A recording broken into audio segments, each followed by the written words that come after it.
been a while. Thought I would reach out today on this last work day of my work week, although tomorrow I'll be working and doing stuff. I wanted to reach out and have a little chat with you guys. It's been, it's weird. Uh, I'm not going to answer the question immediately. I'm going to talk a little bit about the state of play. We're going to talk some economics. We're going to talk about the American knife scene and what seems to have transpired. What I just some, like just me in a little knife shop, I can kind of tell you my perspective. I want to talk about that with you guys a little bit, and I want to give you my take on what I think about the American knife business and the people that are buying knives. So, the tactical knife scene happened, and it kind of, obviously Strider was around and early in that space, and they're very comfortable in the niche that they sit in, and haven't done, they don't do much to try and get outside of their zone. As a knife company, I kind of like them because they're like, this is our lane, and they stay in it. Here's a bubble wrapped bag with our tactical knife in it. Fuck off. It's kind of cool. It's like rock and roll cool. It's California rock and roll cool. And a lot of people kind of jumped on the bandwagon. When I jumped on the scene, the knives were, we jumped in quite expensive. And what I've noticed is, because now I'm in that well-established, long-time knife making kind of realm, what I've noticed is your prices have a tendency to lag behind the market because the new people show up and they know what it's costing because they've just done their product costing and they charge whatever that number is. And you have a tendency to be, as time goes by and you have more people who buy your product, if you change your prices, it affects a large pool and you get a lot of blowback from it, and it's kind of can create some challenges. So there's a lot of impetus to leave things the way they are as you're established. When you're getting established, do whatever you want. So there's a little bit of like downward pressure to not raise prices after you're in business. But when you first start out, if your mindset is towards cheap, you don't last very long. And if your mindset is towards profitability, you usually come in with a higher number. Then what happens is people adjust to it over time. And I think the way I came in and the way I brought pricing, and I did it very unabashedly. I'm like, this is what it costs. I could do it for less, but then I'd have to go get a job to support my knife making. I think it created a bit of a paradigm shift, and the cost of knives went up. When I first started making knives, the only $1,000 knives were art knives. And then we got to finally see bigger stuff happening. We're gonna have a mild interruption here, so you guys don't be weird about it. This is the kind of stuff that goes on all the time. So I'm gonna let them poke their nose in and let you guys see this, and then we'll carry on with our conversation. Yeah, let me see real quick. I'm on a live right now, so you guys just mind your P's and Q's. Okay. I think it's pretty cool. Do we like it or not? I love it. Yeah, I think it's really neat.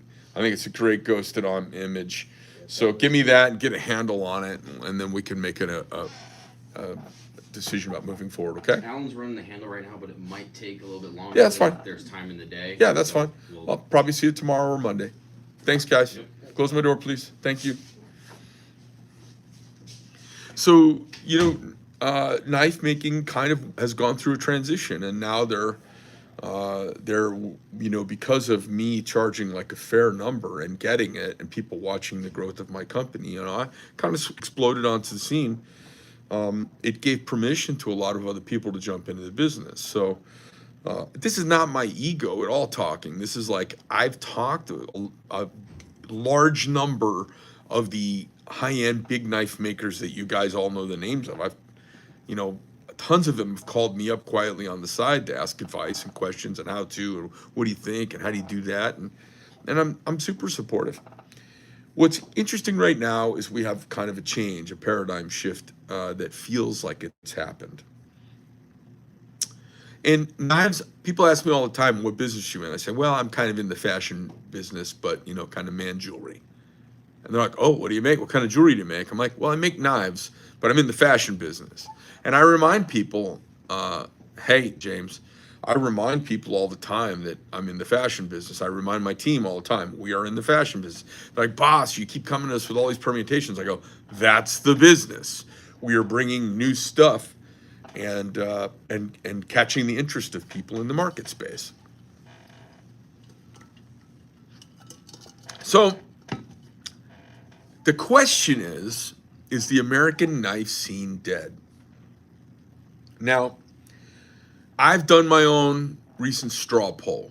And what I've done is I've reached out to various friends of mine whose companies are in a very wide swath of manufacturing. And what I've noticed is, hey, Gabriel, everybody is flat and down. There are exceptions across industry, okay? But I have all around me are factories. I know most of the owners because I own the property here. I know a lot of guys who own businesses. I know commercial brokers and business resellers and real estate sellers who are, or brokers who are regular lunch companions of mine, or people that I socialize with. And there's the quiet murmur is the flatness of things right now. And that's across the board because we have kind of a collective hangover going on right now. A lot of you don't remember when interest rates were really always between 7 and 10%. And that was the normal for many years. And then some of you are my age and remember when our parents were paying 14% for money. And this economy, 14% doesn't work. And this economy, 8% almost doesn't work. And here's why. We got used to 4%. We got used to 3.25%. So we've got people all across the country. The thing about capitalism is it requires the motion of money, the motion of labor, the motion of sales, the motion of lending and borrowing and buying and selling. It requires a churn. And when you get a big swath of this country, rightly so, entrenched in, I know people with 2.85% mortgages. Well, they would be crazy to ever get rid of that mortgage. That's fucking free money practically. Almost any business works with 2.85% money. Well, money's sitting at 6 and 7/8, 7, 7.25, 7.5% right now. And now you have to start getting discerning. So my point is, people aren't buying houses and they're not riding on some equity. People aren't buying houses, holding on to some of their equity while they flip into the next property. You've got a lot less of that money mobility because there's a lot of people entrenched in those rates. And what's happened is at some point they have to bail on them. At some point, a lot of people realize, whatever, life happens, dad has a heart attack and mom's living alone in Missouri, and they gotta sell my Arizona house, and they go, shit, I'll never get that again, and they move. But what that's done is it stopped the churn of regular people money. You know what I mean? Scurry Haver. Fuck off. Fuck is that? So it's kind of stopped the churn of money, and it's stopped it for cars. It's stopped it for a lot of things that people did that were just pleasurable things in life. There are people doing less conversations. Less vacations. People have just pulled back because their money is more expensive to have access to. So that puts kind of a downward pressure across all industries, and it's in the automotive industry, it's in the luxury goods segment right now, it's definitely in knives.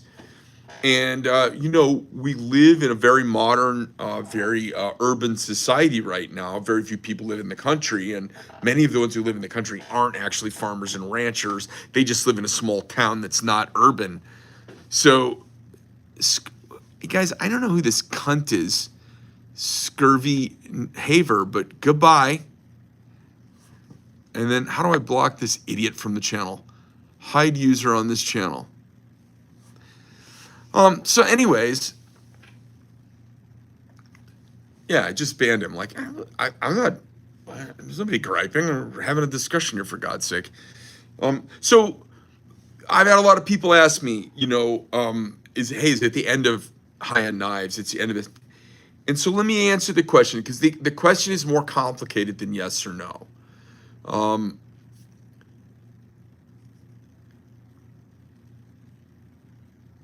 When money is expensive, there's a downward pressure on everything.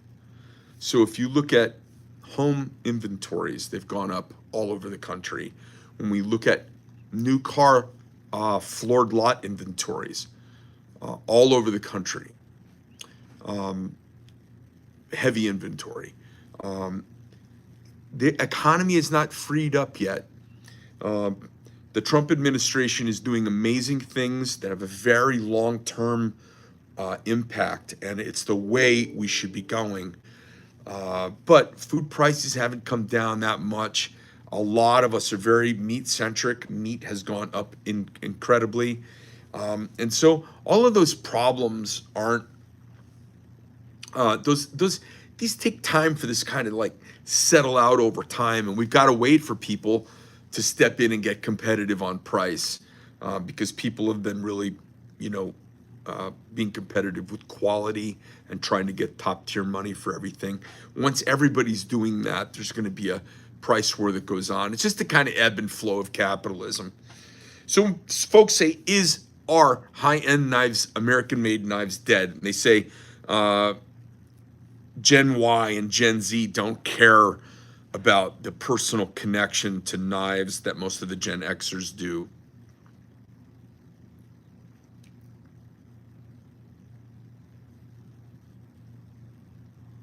Brojack, listen, I think tariffs were never meant to be a permanent thing. I think he uses them as a negotiating tool to accelerate deals that often take years to negotiate between a bunch of useless fucking half-hearted suits who get paid whether or not they make a deal.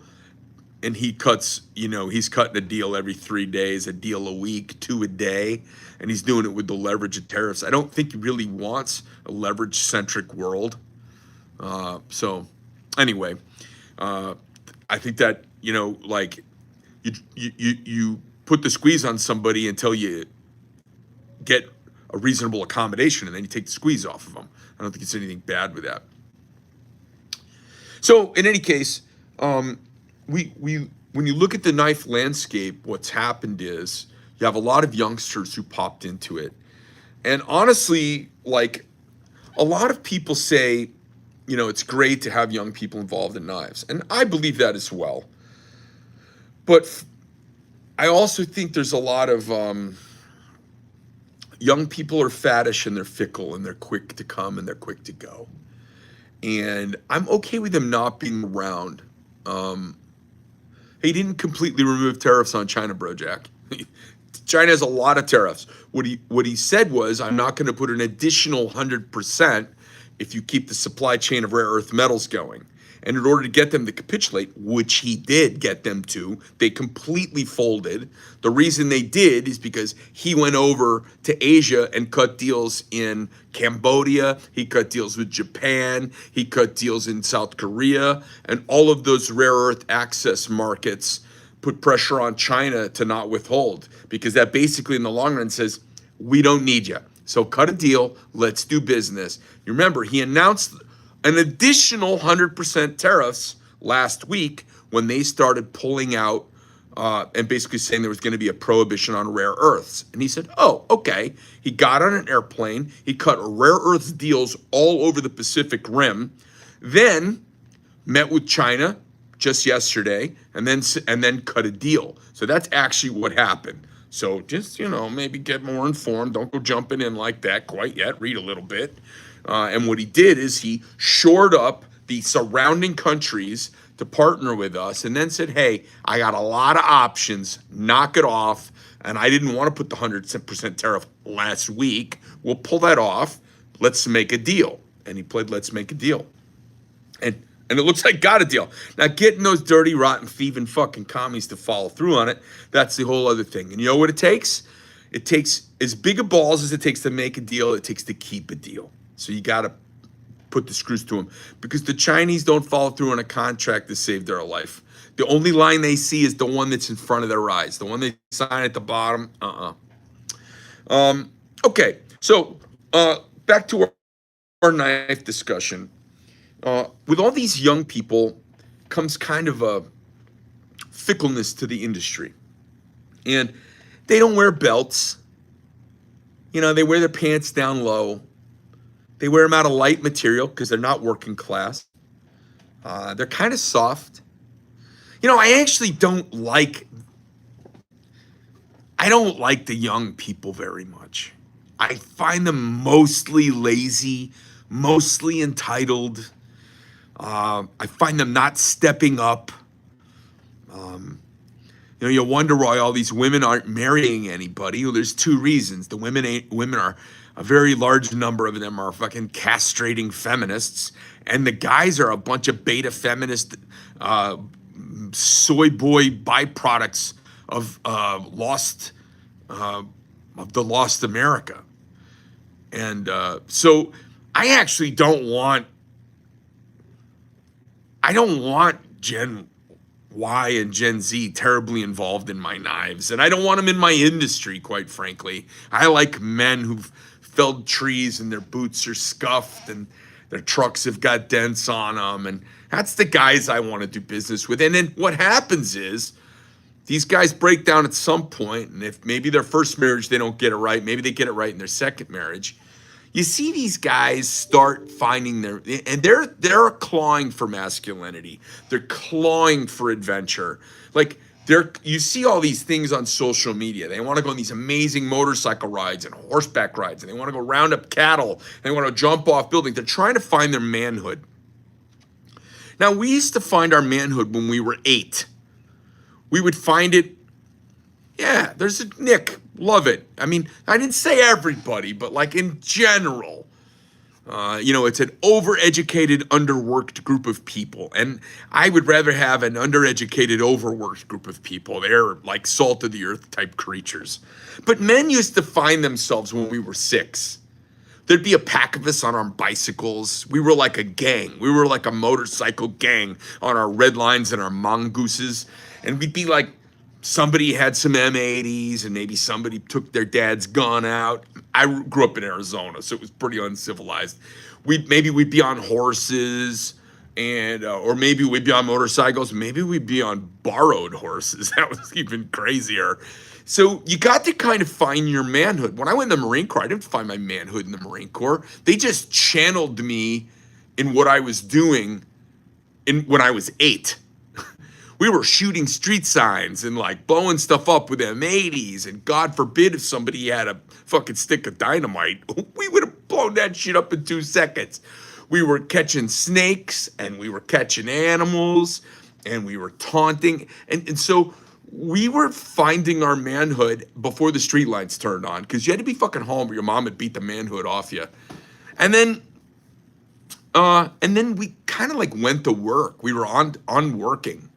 And not a mobile phone in sight. Like if you wanted to see your friends, you knew all their phone numbers off the top of your head, and you went over and knocked on their door, or your mom called up and talked to their mom. But more often than not, it was after school. First thing you did is you caught, what did we watch? I'd watch Johnny Quest, I'd catch the Little Rascals, and maybe Gilligan's Island. Hour and a half of TV while I was knocking through some homework. and then boom, out on the streets. And it was big wheels, then bicycles, and then, cars and whatever. It was madness. But we were just like, it was an analog life. We didn't grow up wondering what it was like to chop a tree down. Most of us had cut a tree down and got in trouble for it. Oh, I remember my first phone number, 996-4486. Area code 602, 996-4488. I can't tell you any other number in my whole life. I remember my first one. I can barely even tell you my own. We broke bones. We got our teeth knocked out. We got stitches. We fought each other. We hit each other. We had rock wars. We had oranges with nails stuck in them, orange wars. We had dueling on horses. We had dueling on motorcycles, jumping over this, jumping over that. We were not TikTokers. We were brick walkers. It was crazy. We all knew how high of a height we could jump from without breaking our legs. That's a real sentence. We all knew how high of a height we could jump from without breaking our legs. So, I kind of like those people. Those are my people. And I make knives for guys who bang stuff around. I make knives for guys who are working and doing things. I make knives for collectors too. No question about it, okay? I mean, how many of the Roush Raptor F-150s are doing work compared to Ford F-150s? Okay? And Ford still makes the Roush Raptor. So I make that analogous knife. I make that crazy high-end everything. BB gun wars for sure. You tell my kids this, and they look at me like I'm out of my mind. You tell your kids about BB gun wars, and they're like, what? Like, nobody did that. That can't be true. And I'm like, yeah. And our fucking phones were wired to the wall. You had to walk over to the wall and talk on the wall. And they're like, what? And I'm like, we had these fucking big boxes that took 4 grown men to carry around. It was just.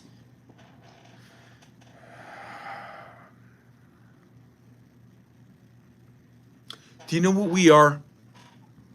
You guys? We're the bridge to the past. I'm the last generation of analog men. The last. To do it now, an analog boy now is like a Mennonite. They've chosen to deny the present and the future. They're like living historians. We are a bridge to the past. And these digital kids are craving it. They desire it. You know what they do? They look at me. They want to buy boots like mine. They want to wear pants like mine. I had a kid ask me the other day what kind of trimmer I used on my face. I was like, what, are you gay? I'm like, I'm not gay. He's like, no, I'm like, I'm not gay. He's like, what kind of boots are those? Nothing. Like, totally different people stop me. Like, hey, what kind of boots are those? I'm like, hey, I'm not gay. I'm like, I'm not gay. It's hilarious. I do it to be funny, and I'm poking fun at it all, but it is I feel like it's,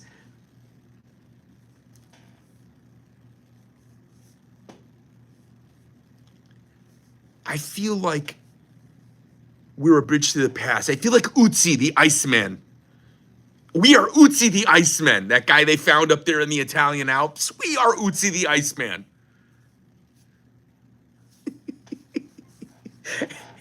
It's like, what kind of trimmer do you use on your beard? I'm like, what are you, gay? I don't know, fucking trimmer.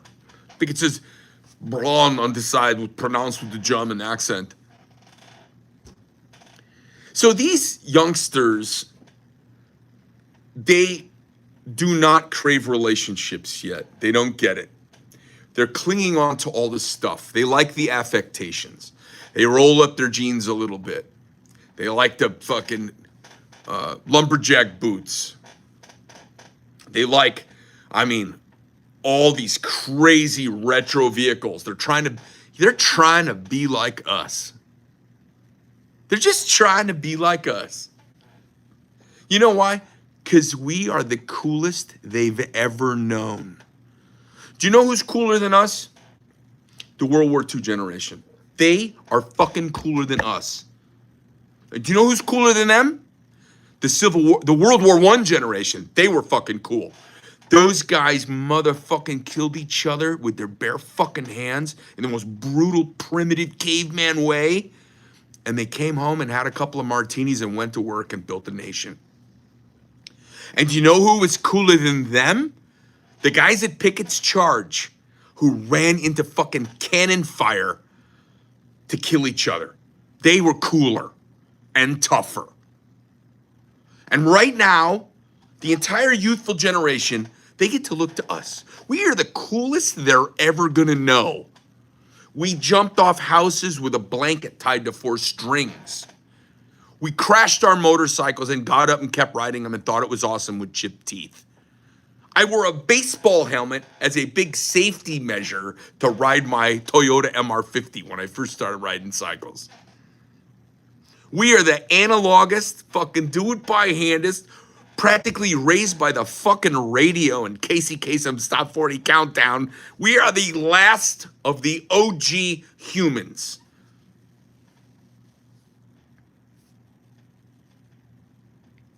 So is knife making dead?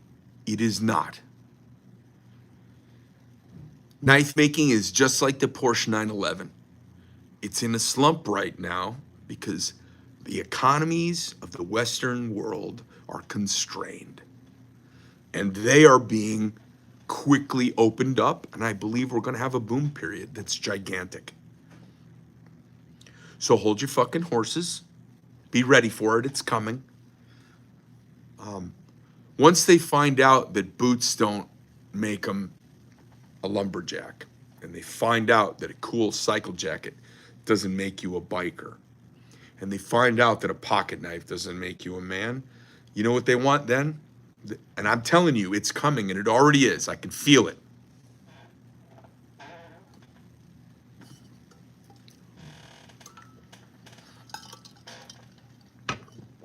What's coming is they're going to want the relationship. They want to connect. That's what's coming. Because after you buy all of this other stuff, it's vacuous. And I've never seen any Chinaman that I want to emulate. Like, oh, I want to be like that Chinese guy. Not a fucking one. Not a one. Nothing wrong with Chinese. Lovely people. Hardworking, industrious, respect the hell out of them. Fuck their crazy government, and you get what you deserve. But I don't want to be like any of those guys. I mean, if I had hair, I guess I'd want to be maybe like Brad Pitt. Maybe Audie Murphy, maybe Chuck Yeager. I remember the first time I met Chuck Yeager, I was kind of dopey. He's standing next to me at a museum. We were looking at a jet engine that he had flown. He had his girlfriend with him. We were talking to each other. I don't know if he knew that I knew who he was, but I knew who he was. And at the end, I gave him the general's nod. The next time I saw General Yeager, we were both sitting in a briefing to fly an air show at Edwards Air Force Base. He had his Mustang parked next to my Yak. I was actually flying a demo in the show. He wasn't. But I remember, you know, Yeager was like a hero of my dad's, and he was a fucking legend for me. You know, getting to meet when I was a kid, I hung out a little bit with Pappy Bollington, and there used to be a TV show about him called Baa Baa Black Sheep. Those guys were my fucking heroes. They're informative to who I am. They're informative to how I conduct myself. It's interesting, those two guys. Black Sheep, brutally honest, wildly courageous, very polarizing, and not liked by the institution at all. Those are probably 5 things, maybe not the wildly courageous part. People say I'm courageous all the time, but I'm just speaking my truth. I don't know how else to be. I guess I'm kind of like that. I emulate those guys so much. It's funny, my dad, he's not really like that. You know, it takes a village, right? My mom, she's more like that. So I don't know, I got a little bit of that from my dad's very much, he kind of follows the rules, keeps his nose clean, he's kind of square. And my mom, she's a fucking gangster, practically. And both of my grandfathers and my grandmother I was close with, they did not care about the rules. They just cared about getting it done. And I've always been more about like getting it done and care less about the rules. And I don't really care about polite society that much. It's not really anything I want to be a part of. I live alone on the side of a mountain and I kind of like it. I make knives as an expression of my rugged interior and my sensitive interior kind of being in balance with each other. And it's about line and form balanced with function. And I don't think that's going away anytime soon, you guys. I think that all of these subtle things pause or they become a little back shelf as your society is just trying to get by. And this is where grit is required.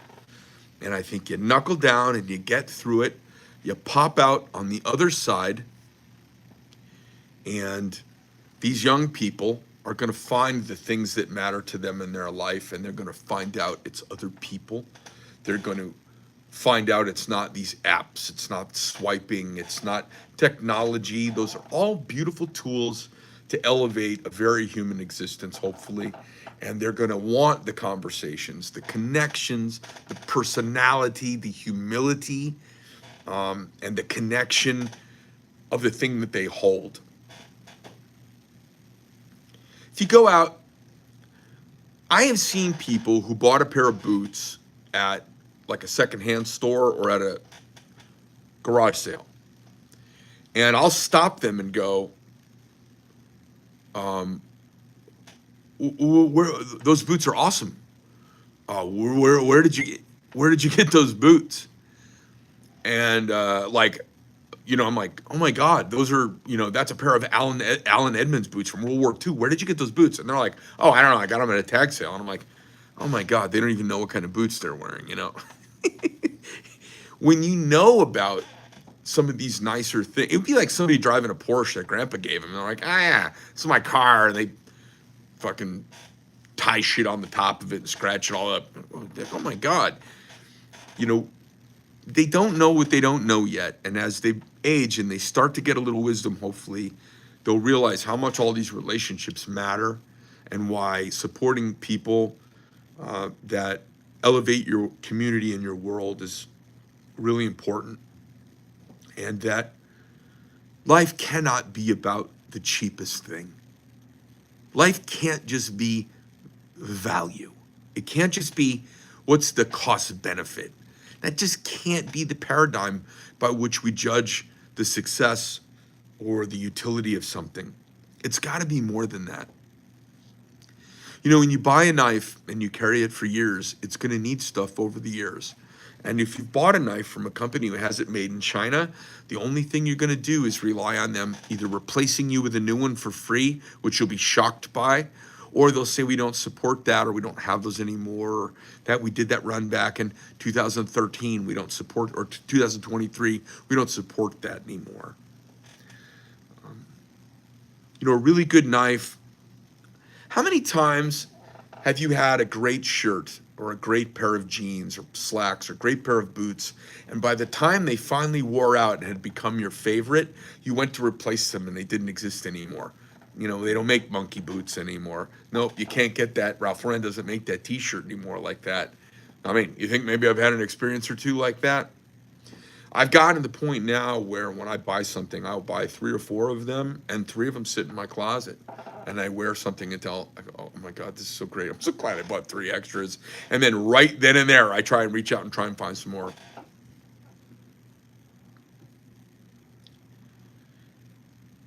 Imagine a pair of jeans that you wear, and when they're about worn out, you send them in and they send them back to you and they're fresh again.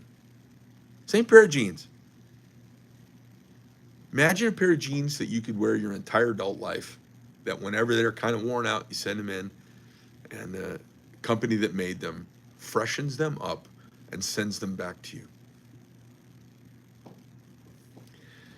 Sounds pretty cool, doesn't it? Like, especially if there's any ladies watching this, you know how hard it is for you with all your different body shapes and your expectations about how a pair of jeans fit.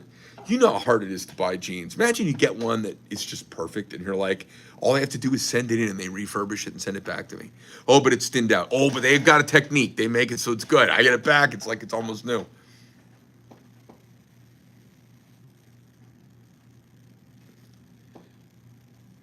That's the way our knives are.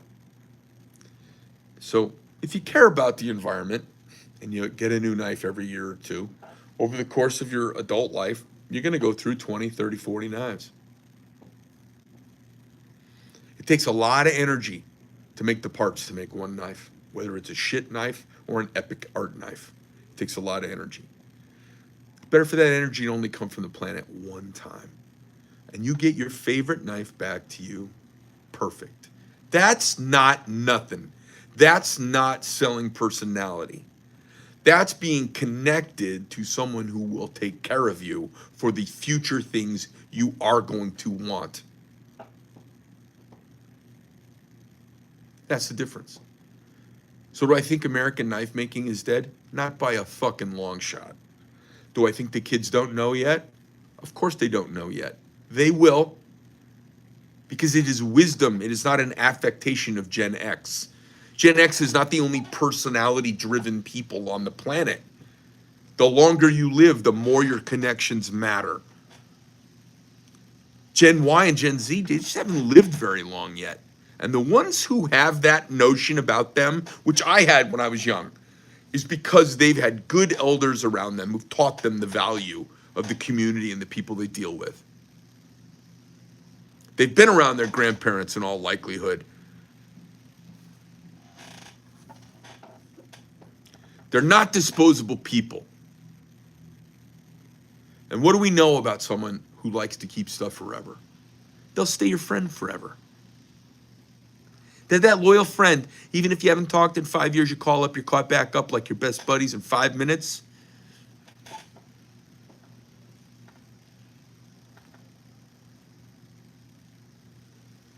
These things matter. You don't know it when you're 23. By the time you're 40, you got a good inkling. By the time you're 50, you're craving it. So, here's what I say to you all. I thank you for your support. I thank you for your patronage. I thank you for liking what I do. I like to bring you guys the best creative fun that I can come up with. I enjoy making knives. Now I'm kind of a big-handed ape. I don't like little tiny knives quite as much. I've carried tiny, I've carried big. I'm carrying really big right now, and I'm really liking them. You can take big and contour them down, and they disappear in your pocket, and I'm enjoying that. I don't know when I'm going to take this knife out of my pocket. The black card knife is my favorite folder I've ever made. I use this thing 1,000 times a day, and it fits my fucking monkey paws. All of my, you're going to see a whole new evolution of my stuff coming out over the next year. And I hope you guys enjoy it. And, the black card knives have started shipping already. The first batch of people have gotten them. Second batch should be getting them soon. We have a big tranche rolling out every 10 days or so. So it's, in the immortal words of some rapper, it is motherfucking on. So, thanks for stopping in, you guys. I'm getting ready to bounce and go home for my weekend. Got the big rodeo, Cave Creek Rodeo popping. I'm going to go to the rodeo. I'm going to hit the gym on the way home. Probably go to the gym every day this week. I've been going to the gym like crazy and trying to get a little of my mojo, trying to recapture a little bit of my mojo. And I just want to thank you guys for being around and thank you guys for appreciating. And I am still at it. We have a really cool new line of knives coming out called the Taskmaster series, which I'll show you guys on Monday. It's really, really cool batch of fixed blades. We've got kind of a reconfiguration of Medford going on, which I think you guys are going to enjoy. We've got the 2024 250 years of the Marine Corps trench knife that's happening right now. You can find all this stuff at medfordknife.com. We have a lot of really neat things going on. And I just have, we're a little campy and we're a little wild. And we got a lot of stuff happening in a bunch of different directions. And I'm still here every day pushing us in new directions. I haven't retired to obscurity. And as long as I can bring fun designs, maybe some entertaining subject matter, and feel like the dialogue's worth having, I'm going to keep making knives and interacting with all you lunatics. I really appreciate you. And I know it's been a lot of years. Amy's had to put up with me here, as you guys have seen. She and I go through our separate, our parting of the ways. But she's a daily partner in this company, and she has been instrumental in taking great care of so many of you. She and I owned martial arts schools together, so we've been obsessed with customer service because that's the only way you survive in that kind of business. And we brought that with us to knife making, and that's a lot of the reason the way we are. That's a lot of the reason we are the way we are. And now Monday, big announcement. So you guys have a wonderful weekend. Thank you for being here.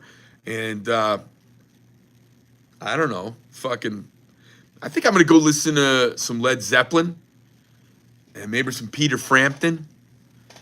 I'm gonna listen to some classic rock back when it was fucking cool. Back when you'd smash guitar. Back when you'd have a little threesome back in your hotel room. Back when just everybody would do a line of coke off of somebody else. I mean, I never did that, but man, it was real times, man. It was real. It was analog. I fucking live an analog life. I'm an analog guy in a fucking digital world. And just remember, all of you analog motherfuckers out there, we are the historical bridge to the past because we grew up knowing what it was like to truly be human. And everybody after us, they only get a part of being human. All right, do your job. Let everybody know. All right, you guys, I'm out. Thanks for tuning in.